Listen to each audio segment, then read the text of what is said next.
Shalom, damai di hati.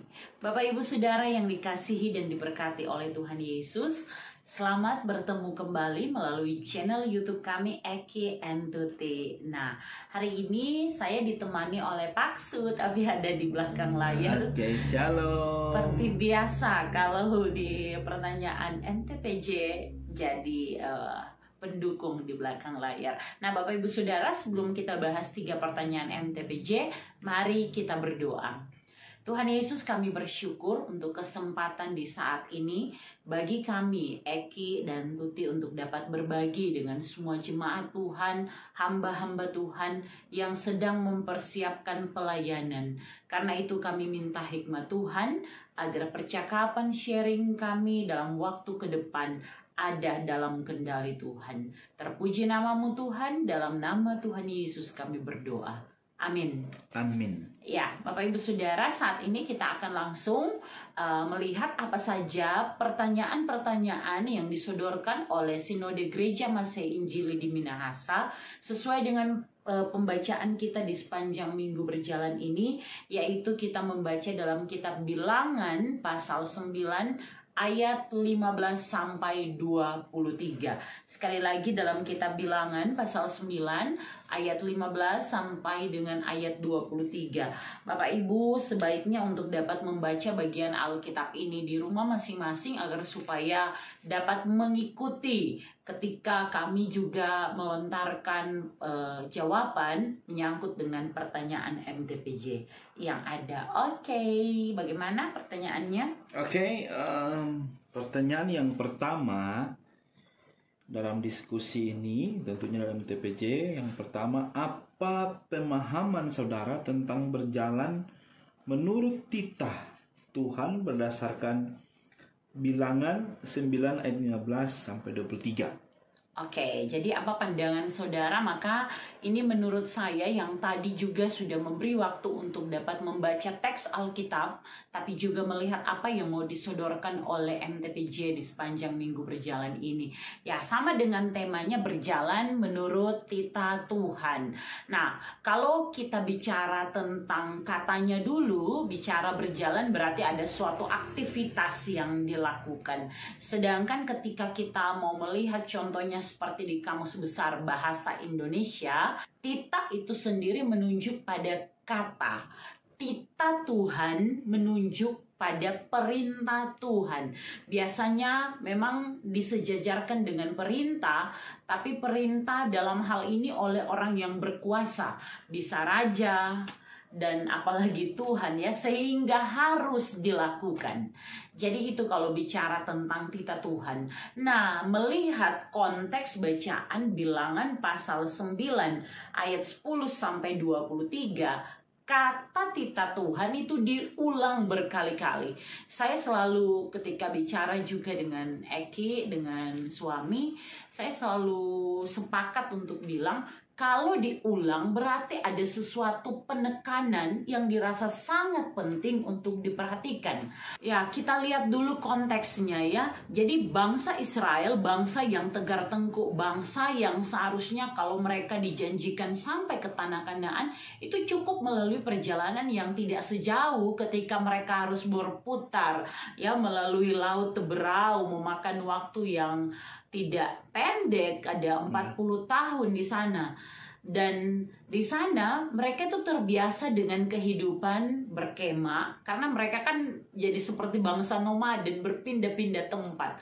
Jadi mereka berkemah kemudian melanjutkan perjalanan. Nah, titah Tuhan yang ditandai di sini dengan bagaimana ada tanda awan di waktu siang maupun malam, ini mau menunjuk pemeliharaan Allah yang terbukti adanya. Sehingga titah Tuhan ini bicara tentang ketetapan Allah yang bisa melalui kata-kata tapi juga melalui tanda-tanda. Kali ini titah Tuhan itu melalui tanda. Tandanya awan dalam bacaan Alkitab di saat ini. Titah Tuhan menunjuk pada perintah Tuhan, kehendak Tuhan untuk dilakukan. Sangat menarik kalau kita lihat ada beberapa kata, khususnya itu di ayat 18.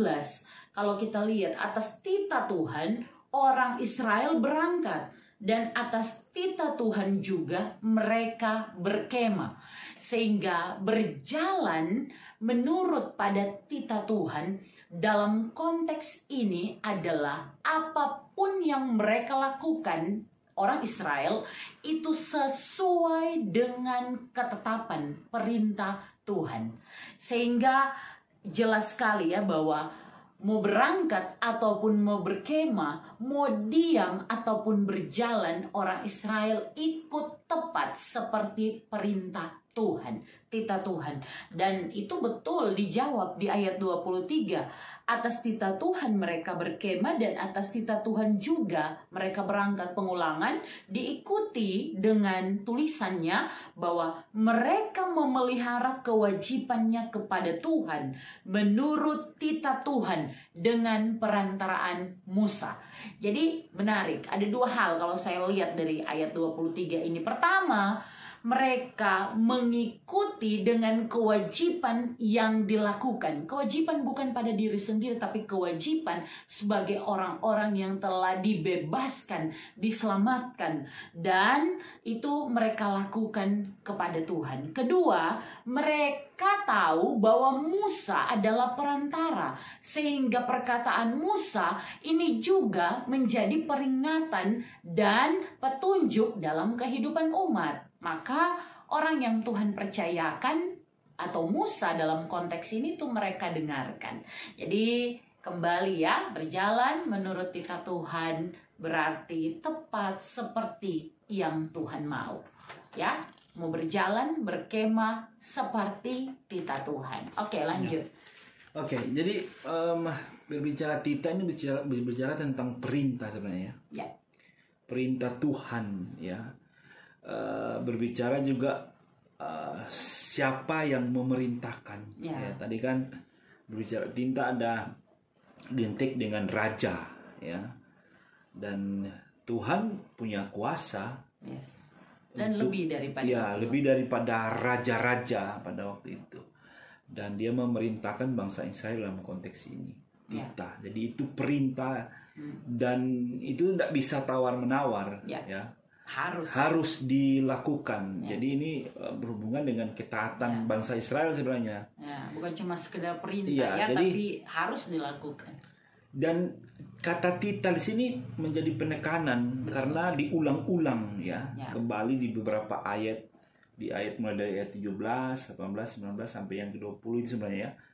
Jadi pengulangan kata titah itu, kata perintah. Ya.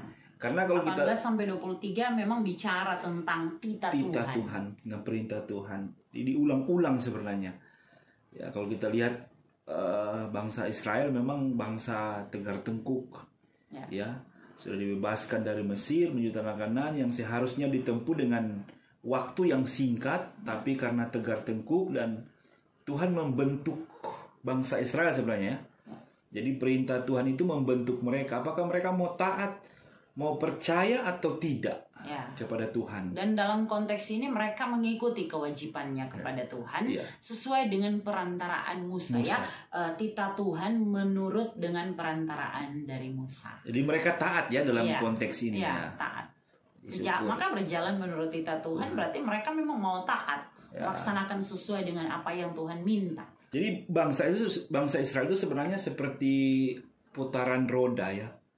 Mereka bertobat, mereka jatuh lagi dalam dosa, dihukum, kemudian bertobat lagi. Jadi berputar-putar situ, mengeluh, bersyukur, berdosa, bertobat, dihukum, begitu-begitu terus kehidupan bangsa Israel selama dalam perjalanan dari Mesir ke Kanaan, tanah perjanjian. Oke. Lanjut ya. Jadi pertanyaan kedua adalah, apakah contoh-contoh tentang orang-orang yang tidak berjalan menurut titah Tuhan? Jadi contoh-contohnya apa? Ya, ini kayaknya tidak sesuai dengan konteks ya, tetapi bukan teks Alkitab, tetapi di konteks kita saat ini. Ya, mungkin bisa ditarik ya contoh bangsa Israel ya. Ya, kalau mereka tidak mengikuti titah Tuhan ya jawabannya mereka kadang-kala melawan. Mereka tidak mengikuti petunjuk Tuhan. Musa saja mau mereka lawan kan? Ini sebenarnya contoh. Ya, mereka tidak ikut.